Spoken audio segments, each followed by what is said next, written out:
The crushing weight of silence. Palestinian detainees returning to unthinkable loss. The flickering fluorescent lights of a cramped Israeli prison cell offered scant comfort to Omar Dababish. 33 years old, he just marked another birthday behind bars, a stark contrast to the jubilant celebrations he'd envisioned. He was a nurse, his hands skilled in healing, now calloused from the relentless routine of captivity. He, along with thousands of other Palestinians, was held without charge, a victim of Israel's unlawful combatants law, a legal loophole swallowing basic human rights. His crime? Existing in Gaza. His punishment?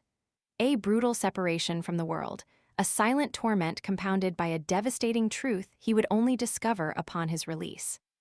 Omar's story, though heartbreaking in its individual tragedy, is tragically representative of a far larger crisis unfolding within the shadow of the Israeli-Palestinian conflict.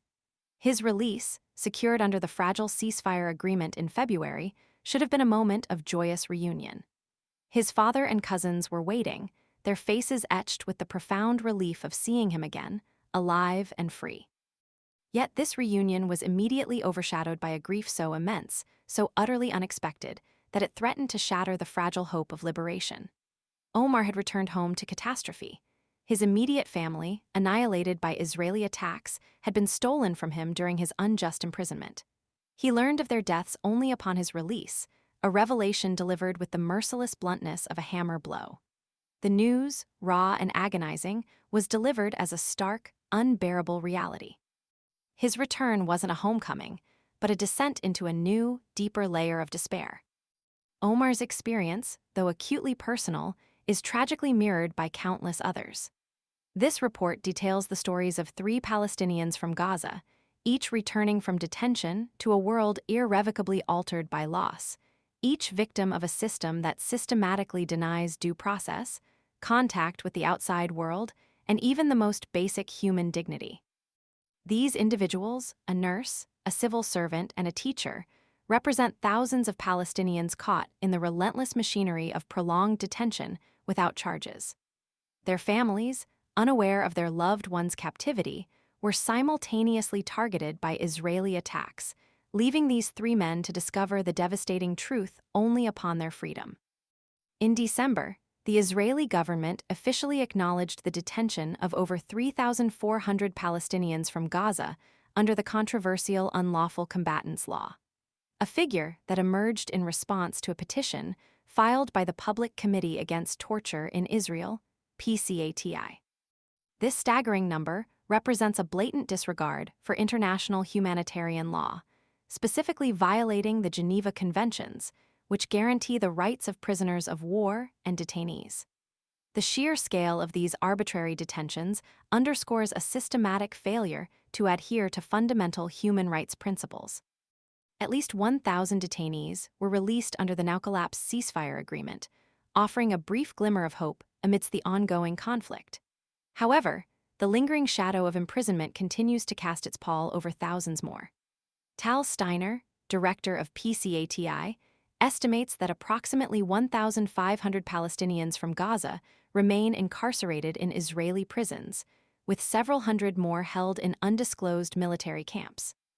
These figures paint a grim picture of a system that operates with impunity, leaving detainees in a state of protracted uncertainty and suffering. The complete lack of communication with the outside world, a flagrant violation of basic human rights, amplifies the psychological torment inflicted upon these detainees.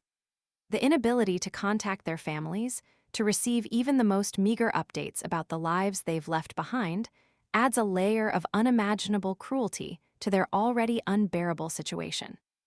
The agony of detention, already profound, is exponentially worsened by this enforced isolation, plunging individuals into an abyss of despair and uncertainty. Omar's insistent plea to be taken to his family's graves, upon learning of their deaths, is a visceral representation of the unbearable weight of this silent grief, a grief that compounds the already immense suffering of unlawful imprisonment. This isn't just a matter of numbers. These are human lives, ripped apart by conflict and shrouded in the silence of unlawful detention.